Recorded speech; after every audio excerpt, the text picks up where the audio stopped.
Let's talk hypercar. There are a lot of big names joining the hypercar grids, such as Toyota, Ferrari, Cadillac, and Porsche, just to name a few.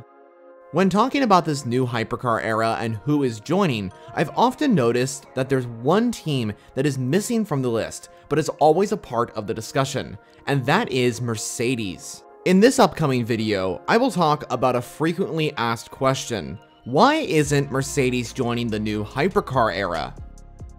The Mercedes brand dates back to the 1880s, when Carl Benz created the first internal combustion engine attached to a road car.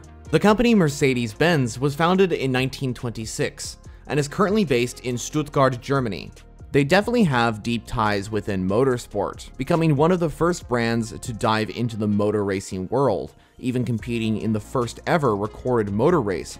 Mercedes has been involved in the vast majority of motorsports across their years as an automotive brand, participating in series such as Formula 1, DTM, Formula E, sports car racing, and so much more. So with Mercedes participating in major motorsports, this further supports the question, why isn't Mercedes joining? Well, first off, let's briefly talk about why it's so special to join the hypercar categories. You see, this era is a part of the new regulations in place for the new top categories of the WEC and IMSA, with the prototype regulations of LMH and LMDH, allowing the manufacturers the opportunity to race in prestigious events such as Le Mans and Daytona. Another thing to mention is that these prototypes are eligible to race in both the WEC and IMSA simultaneously, making it the first time since Group C for the top categories of Le Mans and Daytona to share the same regulations. These new regulations pave the way for huge manufacturers to join and confirm either a LMH or LMDH entry. So why doesn't Mercedes jump onto the hypercar train with the likes of Toyota and Porsche? Well, I think it's mainly to do with Mercedes' history in endurance racing. Let's rewind to the 1950s to explain this better. The year is 1955, and we are in Le Mans, France, for the famous French classic, the 24 Hours of Le Mans. Mercedes would look to beat the likes of Jaguar and Ferrari by entering in the 300 SLR, but later into the race, disaster struck. A Mercedes 300 SLR flew into the grandstands, causing an unthinkable amount of fatalities and damage the likes Le Mans has never seen.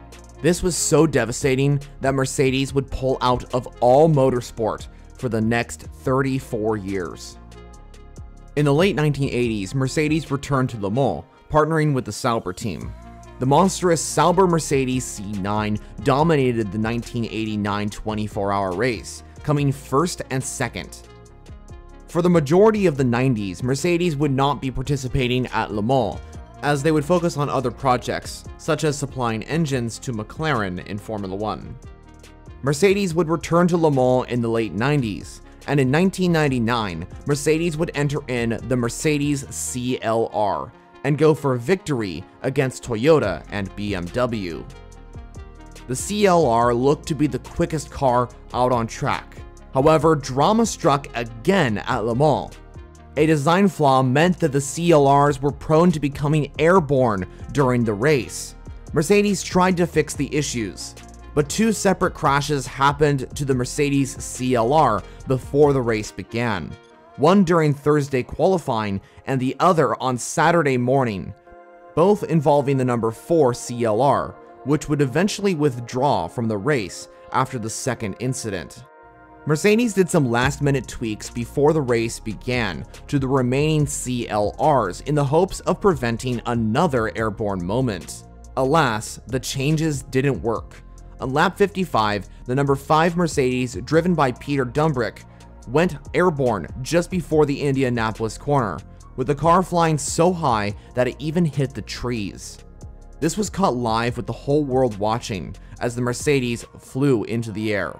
The remaining CLR was withdrawn after concerns it too would go airborne, and after the 99 Le Mans, Mercedes announced that they would drop out of sports car endurance racing and a return to Le Mans would probably never happen again. These two separate crashes are one of the reasons why Mercedes doesn't return to Le Mans, or endurance racing in general, as from what you can tell, it hasn't gone quite well for them. Mercedes do actually have a hypercar, and it's called the Project One. It uses Formula One technology and is road legal. Technically, the Project One could be reconfigured to suit the Le Mans hypercar regulations. However, converting this hypercar into an eligible prototype entry for the WEC or IMSA would most likely take a lot of time and resources for Mercedes to effectively redesign this car for the Le Mans hypercar regulations for the next era of the hypercar categories. There's another reason why Mercedes hasn't gotten involved in these new regulations. Mercedes has a Formula One team, and I think they would rather focus their attention on that project rather than hypercar.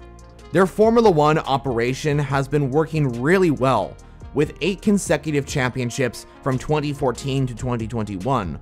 Plus, entering the WEC or IMSA takes a lot of resources, personnel, and even commitment to join huge events like Le Mans or Daytona. So to join, it would most likely take away resources from their Formula One team. And their history in sports car racing has not gone great either.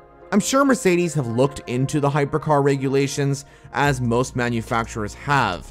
And while they have a hypercar that could potentially head over to the WEC and IMSA, I don't think that's going to happen, as I believe Formula One is where Mercedes' focus lies. Plus, producing everyday road cars to the public is another priority for the automaker who sells cars worldwide. So while we want to see the German manufacturer return to Le Mans and confirm an entry into the hypercar era, I believe this is probably not the direction Mercedes are heading. So what's your thoughts on this? Do you think Mercedes could end up joining the hypercar class, or do you think they will be sticking to Formula One or another motorsport?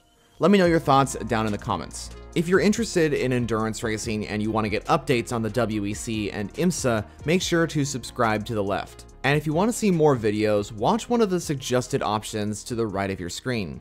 So, thank you so much for watching, and I'll see you in the next one. Goodbye for now.